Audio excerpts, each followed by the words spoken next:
Filem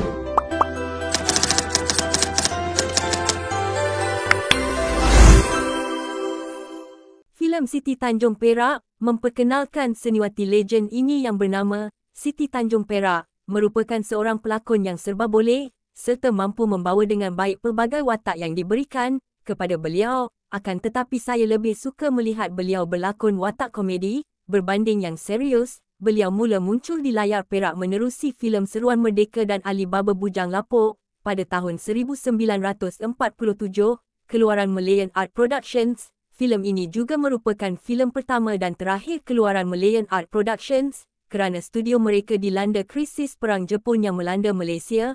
Penampilan awal lakonan Siti Tanjung Perak di studio Malay Film Productions pula adalah filem Singapura di siang hari. Semasa Siti Tanjung Perak aktif di studio MFP, pelbagai watak pernah dibawanya, tetapi tentu kita paling ingat watak ibu kepada Ayu 20 Sen dan Zaitun dalam filem Bujang Lapuk. Beliau pernah menjadi pasangan komedi bersama S. Syamsuddin dalam filem Empat Isteri, Jiwa Lara, Takbir Rindu, Jiwaku Merana dan Cemburu. Pernah membawa watak gadis pulau dalam Aloha dan Panggilan Pulau Danau, telatah yang selalu bergaduh lucu dengan pasangan suaminya iaitu Artompel dan D. Harris dalam filem Racun Dunia, dan Dewi Murni pernah juga melakonkan menjadi isteri yang Queen Control kepada suaminya Aziz Sattar dalam sebuah filem keluarga tolol.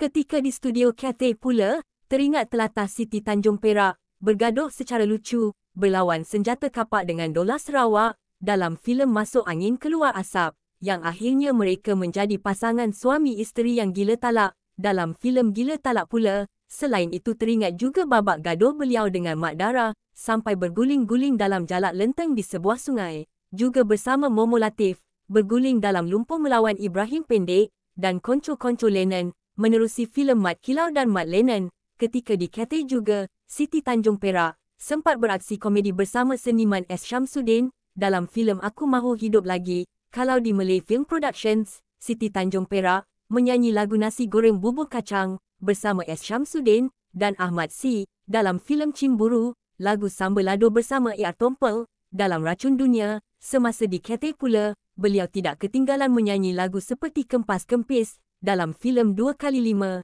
dan menyanyi beramai-ramai lagu Mak Inang bersama Minah Yam, Annie Jasmine dan juga Mak Dara dalam filem Jalak Lenteng. Kebanyakan watak yang saya sebutkan di atas adalah lebih kepada filem bercorak komedi yang pernah dibawa seniwati Siti Tanjung Perak, tetapi jangan pula kita lupa beliau berupaya membawa watak berkesan sebagai ibu tiri yang kejam dalam filem Takdir Ilahi, Bawang Putih Bawang Merah dan Rumah Mertuaku. Tentu masih kita ingat watak Siti Tanjung Perak menjadi ibu mertua yang pentingkan diri dan bencikan menantu.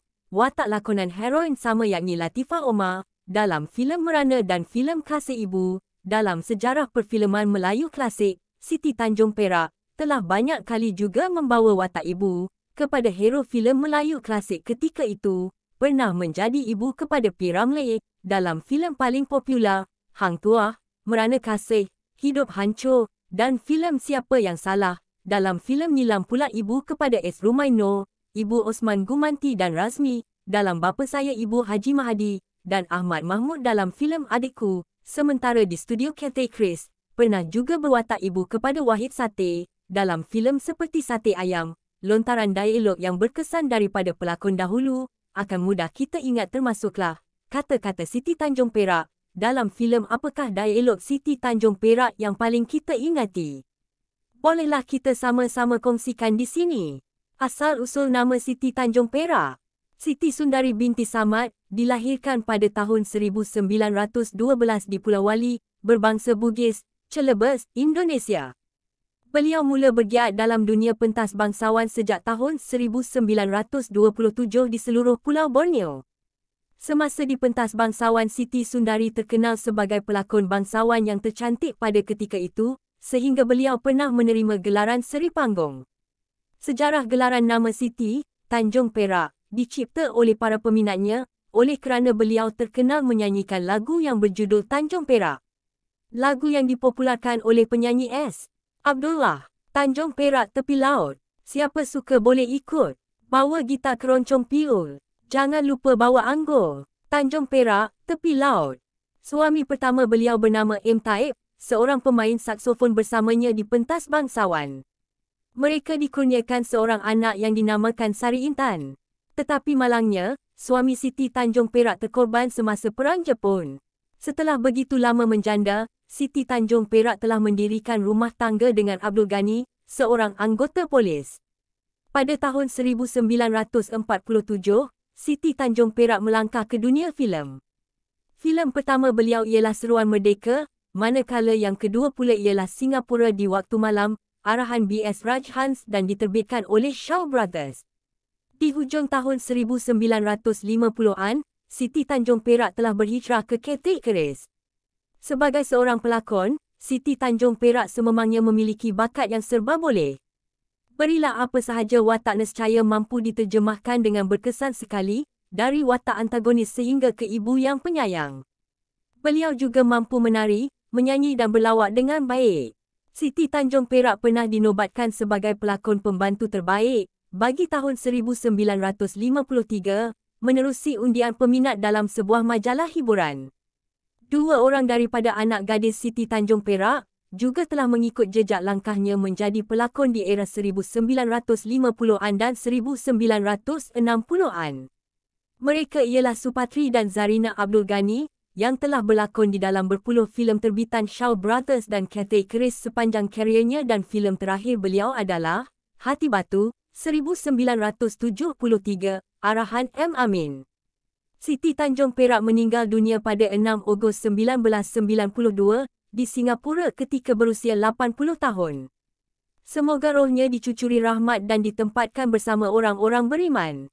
Al-Fatihah. Seniwati Siti Tanjung Perak memang serba boleh, menyanyi dan berlakon jahat dan baik, serta watak komedi, dikurniakan suaranya lantang dan becok. Itulah yang membuatkan ramai tertarik dengan gaya lakonannya yang bersahaja.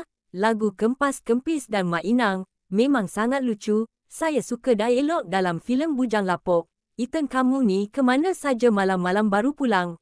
Merayap saja. Kalau Iten menjawab, alah mak ni, orang pergi rumah Kak Tipah pun tak boleh. Kau ni ada-ada saja.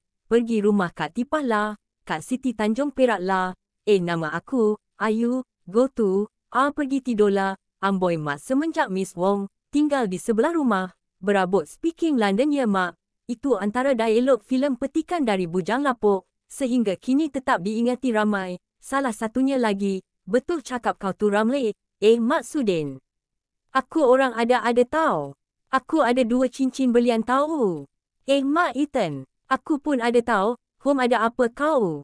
Aku ada cincin tembaga. Siti Tanjung Perak, betul-betul seorang pelakon yang menghidupkan watak. Jadi pelawak maka ketawa kita melihat lucunya dan jika menjadi antagonis, maka membara rasa benci kita melihatnya. 2 karakter paling meninggalkan kesan dalam jiwa para peminatnya, watak dalam Bujang Lapok dan Bawang Putih Bawang Merah, watak lucu juga di filem Hantu Jerangkong dan Hantu Kubur. Sebagai isteri kepada Aziz Sattar, di filem Anakku Sazali dia menjadi penari dan penyanyi. Di samping Eskadarisman, watak ibu garang juga kepada kekasih Latifah Omar. Di filem Hati Batu, watak ibu kepada Nordin Ahmad. Dalam filem Gurindam Jiwa, sinonim dengan watak Mak Iten. Alhamdulillah sebelum Siti Tanjung Perak menutup mata Allahyarhamah sempat menunaikan haji 3 kali. Beliau seorang seniwati hebat selain Allahyarhamah Siput Sarawak. Semoga Allah mencucuri rahmatnya buat almarhumah bonda dan kesemua seniman seniwati yang pernah berjuang dalam bidang seni dan jadikan ianya suatu ibadah yang pahalanya berterusan sebagai bekalan mereka di alam yang kekal abadi. Moga Allah mengasihi kesemua mereka, ampuni dosa-dosa dan memaafkan kesalahan dan kehilafan mereka. Al-Fatihah buat bonda Siti Tanjung Perak dan kesemua yang masih hadir kepada kita generasi ke generasi.